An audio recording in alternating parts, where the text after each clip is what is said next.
అమెరికాకు అక్రమంగా వలసపోయిన భారతీయులు అనే పేరు మీద తిప్పి పంపినటువంటి విమానం మరొకటి చేరుకున్నది. అయితే ఇక్కడ ఒక ప్రత్యేకత ఉన్నది. మన ప్రధానమంత్రి మోడీ అమెరికా పర్యటన తర్వాత కూడా, ట్రంప్తో సమావేశమై తిరిగి వచ్చిన తర్వాత కూడా అక్రమ వలసదారుల పేరుతో భారతదేశానికి తిప్పి పంపినటువంటి యువత చేతులకు బేడీలు వేశారు, కాళ్ళు గొలుసులతో బంధించారు. బాత్రూమ్ పోవడానికి కూడా అనుమతి లేని పరిస్థితి. బాత్రూమ్ దాకా తీసుకెళ్ళి అక్కడ మాత్రమే గొలుసులు తీసి మళ్ళీ బాత్రూమ్ నుంచి బయటికి రాగానే మళ్ళీ చైన్ వేయడం. ఇది మొదట పంపిన విమానంలో చేసిన పని మాత్రమే కాదు. మోడీ ట్రంప్తో సమావేశమై కొన్ని ఒప్పందాలు చేసుకొని తిరిగి వచ్చిన తర్వాత కూడా ఇదే జరిగింది. ఏమిటి దారుణం? మరి మోడీ ఎందుకు పోయినట్టు, ఎందుకు వచ్చినట్టు?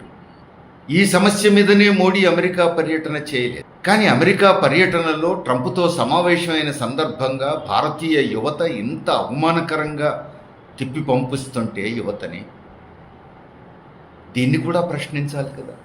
అది ఎందుకు జరగలేదు? వీళ్ళు ఏమైనా టెర్రరిస్టులా, దోపిడీ దొంగలా, కేవలం బతుకు తెరువు కోసం పొట్టచేత పట్టుకొని అమెరికాకు ఆశతో పోయిన వాళ్ళు, బ్రోకర్ల మోసాలకు బలైన వాళ్ళు, ఆస్తిపాస్తులు అమ్ముకొని లక్షల రూపాయలు వెచ్చించి అక్కడైతే మంచి జీవితం గడపొచ్చనేటువంటి కలలతో అక్కడికి పోయిన వాళ్ళు, తగిన పత్రాలు లేకుండానే అమెరికాకు చేరుకున్నారు, అక్కడ ఉంటున్నారు అనుకున్నప్పుడు వారిని తిప్పి పంపొచ్చు. కానీ ఇంత అవమానకరంగా పంపాలా?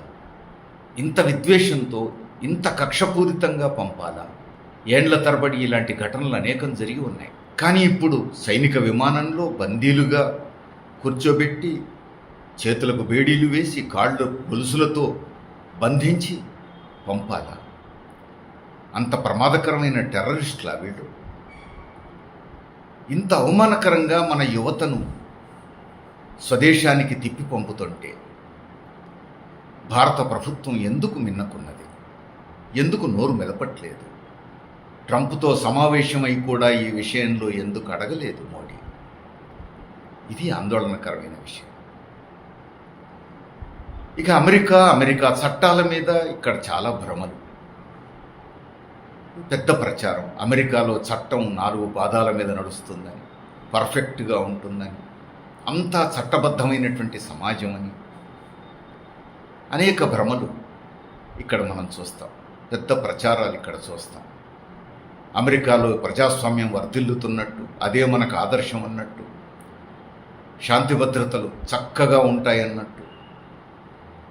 మరి ఇంత పర్ఫెక్ట్గా చట్టం 4 పాదాల మీద, న్యాయం 4 పాదాల మీద నడుస్తున్నదనుకుంటున్న అమెరికాలో మరి లక్షల సంఖ్యలో అనేక సంవత్సరాల పాటు చట్టవిరుద్ధంగా తగిన పత్రాలు లేకుండా అక్రమ వలసదారులు ఎట్లా నివసించగలుగుతున్నారు? అక్కడ అంత పర్ఫెక్ట్గా చట్టం అమల్లో ఉంటే నిరుద్యోగులను మోసం చేసి లక్షలాది రూపాయలు వాళ్ళ దగ్గర గుంజి బ్రోకర్లు యువతను అమెరికాలోకి ఎట్లా చేరవేయగలుగుతున్నారు? అమెరికాలో లంచగొండులు లేకుండా ఇది సాధ్యమా? అమెరికాలో చట్ట వ్యతిరేక కార్యకలాపాలు చేసే అధికారులు లేకుండా, రాజకీయ నాయకులు లేకుండా ఇది సాధ్యమా? అందుకని అమెరికా అంతా ఏదో పచ్చగా ఉన్నట్టు, అక్కడ చట్టం పర్ఫెక్ట్గా అమలు జరుగుతుందన్నట్టు ఇలాంటి భ్రమలు ఇప్పటికైనా వదులుకోవాలి. అంతేకాదు, గతంలో ట్రంప్ అధికారంలో ఉన్నప్పుడే అమెరికాలో నకిలీ యూనివర్సిటీల కుంభకోణం కూడా బయటపడ్డది. అంటే చట్టవిరుద్ధంగా నడుస్తున్నటువంటి, ఇల్లీగల్గా నడుస్తున్నటువంటి యూనివర్సిటీలు 1000 మంది విద్యార్థులకు అడ్మిషన్లు ఇచ్చి కోట్ల రూపాయలు సంపాదిస్తూ అమెరికా గడ్డ మీద నకిలీ యూనివర్సిటీలే నడిపించగలిగారు కొంతమంది. అంటే అక్కడ చట్టం అంత పర్ఫెక్ట్గా అమలు జరుగుతున్నది అనుకోవాలా? అందుకని అప్పుడు నకిలీ యూనివర్సిటీలు చూసినాం, ఇప్పుడు అక్రమ వలసదారుల పేరుతో జరుగుతున్న తతంగం చూస్తున్నాం. సరే, మరి భారత ప్రభుత్వం వ్యవహారం ఏమిటి? భారతదేశం నుంచి యువత అక్రమంగా సరైన పత్రాలు లేకుండా చట్టవిరుద్ధంగా భారతదేశం సరిహద్దులు దాటి అమెరికాకి ఎట్లా పోగలిగారు? ఇంత పెద్ద సంఖ్యలో. ఇందులో గుజరాత్ నుంచి పోయిన వాళ్లే అతిపెద్ద సంఖ్య అంటున్నారు. అంటే 20 ఏళ్లుగా బీజేపీ ప్రభుత్వం ఉన్న రాష్ట్రం, 10 ఏళ్ళు మోడీనే ముఖ్యమంత్రిగా ఉన్నటువంటి రాష్ట్రం. అక్కడి నుంచే అమెరికాకు అక్రమ వలసలు అత్యధికం అంటున్నారు. సరే, ఏ రాష్ట్రం నుంచి పోయారనేది పక్కన పెడితే అసలు భారతదేశ సరిహద్దులు దాటిపోవాలి అని అంటే వాళ్ళు విమానంలోనన్నా పోవాలి, సముద్ర మార్గంలోనన్నా పోవాలి, లేదా కాలిబాటన భారతదేశం బార్డర్ దాటి మెల్లమెల్లగా ఒక వీలైన చోట సముద్ర మార్గం, మరో చోట విమాన మార్గం అట్లా వెళ్ళిపోతూ ఉండాలి. కానీ భారతదేశ బార్డర్ దాటాలి అని అంటే విమాన మార్గంలో పోవాలన్నా, కాలినడకన దాటాలన్నా, సముద్ర మార్గంలో పోవాలన్నా ఈ 3 మార్గాలు కేంద్ర ప్రభుత్వం కంట్రోల్లోనే ఉంటాయి. ఈ 3 మార్గాలకు బాధ్యత వహించాల్సింది కేంద్రమే, బీజేపీ సర్కారే, మోడీ ప్రభుత్వమే. మరి ఎట్లా పోతున్నారు? ఎట్లా బార్డర్ దాటిపోతున్నారు? మరి మోడీ అధికారంలోకి వచ్చిన తర్వాత కూడా ఇంత పెద్ద సంఖ్యలో ఎట్లా పోతున్నారు? దానికి కేంద్ర ప్రభుత్వం బాధ్యత కదా. మరి పోతున్నప్పుడే నకిలీ పత్రాలు ఉన్న వాళ్ళను సరిగ్గా తనిఖీ చేసి ఆపేయచ్చు కదా. బ్రోకర్ల దందాకు ఎందుకు అవకాశం ఇచ్చినట్టు కేంద్ర ప్రభుత్వం?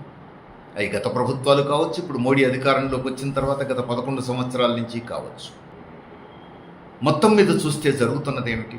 అటు అమెరికా ప్రభుత్వం, ఇటు భారతదేశ ప్రభుత్వం, ఈ 2 ప్రభుత్వాల వైఫల్యానికి, బ్రోకర్ల దందాలకు అవకాశం ఇచ్చిన ఈ 2 ప్రభుత్వాల విధానాలకు బలవుతున్నది ఎవరు? సాధారణ యువత, పొట్ట చేత పట్టుకొని బతుకుబాట కోసం వెతుక్కుంటూ పోయినటువంటి సాధారణ యువత బలవుతున్నది. ఎంత దారుణం! ఆ బలి కావడం మామూలుగా బలి కావడం కాదు. 50 లక్షలు, 60 లక్షలు, కోటి రూపాయల ఆస్తులన్నీ అమ్ముకొని బ్రోకర్లకు పెట్టి అక్కడికి పోయి తిరిగి రావాల్సి వస్తే ఆ డబ్బులేమీ రావు. కానీ సాధారణ విమానంలో సాధారణ పౌరులతో కలిపి, ప్యాసింజర్లతో కలిపి పంపిన కొంచెం గౌరవప్రదంగా వస్తారు. డబ్బు ఎట్లాగూ పోతుంది. కానీ ఇప్పుడు అది కూడా కాదు. సైనిక విమానంలో బేడీలు వేసి, కాళ్ళు గొలుసులతో బంధించి, ఒక టెర్రరిస్టుల్లాగా తీసుకొచ్చి ఇక్కడ వదిలిపోతున్నారు. ఇంత అవమానకరంగా, ఇంత భయానకంగా ఎందుకు వేధిస్తున్నారు భారతీయ యువతను? మళ్ళీ ప్రశ్న, ట్రంప్తో కూర్చున్న మోడీ ఈ ప్రశ్న ఎందుకు వేయలేకపోయారు? ఎందుకు అడగలేకపోయారు? భయమా? ట్రంప్ అంటే అంత భయమా? ఇంత పెద్ద భారతదేశం, 143 కోట్ల ప్రజానీకానికి నాయకుడిగా ఉన్న ప్రధానమంత్రి అమెరికా అధ్యక్షుడు ట్రంప్ను చూసి భయపడితే ఈ దేశ గౌరవం ఏముంటుంది? ఇంకా ఈ దేశ ప్రజలకు ఏమి భరోసా ఇవ్వగలుగుతారు? భయం కాదు, వాళ్ళిద్దరూ చాలా దగ్గర మిత్రులు అంటారు. ఆర్ఎస్ఎస్, బీజేపీ నాయకులు చాలా దగ్గర మిత్రులని చెప్పుకుంటారు. ప్రజలను నమ్మించారు. దగ్గర మిత్రులు కూడా కావచ్చు. మరి అంత దగ్గర మిత్రులు అయినప్పుడు అసలు మోడీకి చెప్పి మీ వాళ్ళని మీరు తీసుకుపోండి అనొచ్చు, లేదా పంపిస్తున్నామని చెప్పేసి సాధారణ విమానాల్లో పంపొచ్చు. అట్లా కాకుండా ఇంత అవమానకరంగా ఎందుకు పంపాలి ఇంత దగ్గర మిత్రుడి దేశానికి? భారతదేశం అంత మిత్రదేశం అనుకుంటే ట్రంప్కి ఇట్లా ఎందుకు పంపుతున్నాడు? మరి ఇంత మిత్రదేశం అయినప్పుడు, మనం మిత్రులమైనప్పుడు ఇట్లా ఎందుకు పంపుతున్నావయ్యా అని మోడీ ఎందుకు అడగలేకపోయారు? కనీసం కలిసిన తర్వాతనైనా మార్పు ఎందుకు సాధించలేకపోయారు?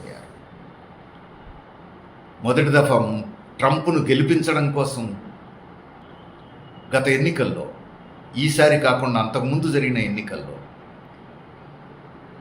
అమెరికాకు పోయి హౌడీ మోడీ కార్యక్రమంలో పాల్గొని ట్రంప్ ఎన్నికల క్యాంపెయిన్కు సహకరించి వచ్చారు మోడీ. ఆ తర్వాత భారతదేశానికి, గుజరాత్కు ట్రంప్ను ఆహ్వానించి నమస్తే ట్రంప్ కార్యక్రమాన్ని నిర్వహించారు మోడీ. మరి వాళ్ళిద్దరి స్నేహం అంత గొప్పదైనప్పుడు, అంత స్నేహబంధం అయినప్పుడు, మరి ఇప్పుడు ఆ స్నేహబంధాన్ని ఉపయోగించుకొని ఎందుకు మన యువతను కాపాడలేకపోతున్నారు? ట్రంప్కు మోడీకి మధ్య అంతటి స్నేహబంధం ఉన్నప్పుడు ఆ స్నేహబంధాన్ని ఉపయోగించుకొని మరి భారతదేశ యువతను గౌరవప్రదంగా రప్పించుకునే ప్రయత్నం చేయవచ్చు కదా. ఆ మాత్రం ఎందుకు చేయలేకపోయారు? అంటే వారిద్దరి మధ్య స్నేహబంధం అదానీల కోసమేనా? భారతీయ యువత కోసం కాదు, భారతదేశ ప్రజల కోసం కాదా? అంబానీలను, అదానీలను వాళ్ళ వ్యాపారాల కోసం, వాళ్ళ కేసుల నుంచి వాళ్ళని రక్షించడం కోసమే వీరిద్దరి స్నేహబంధమా?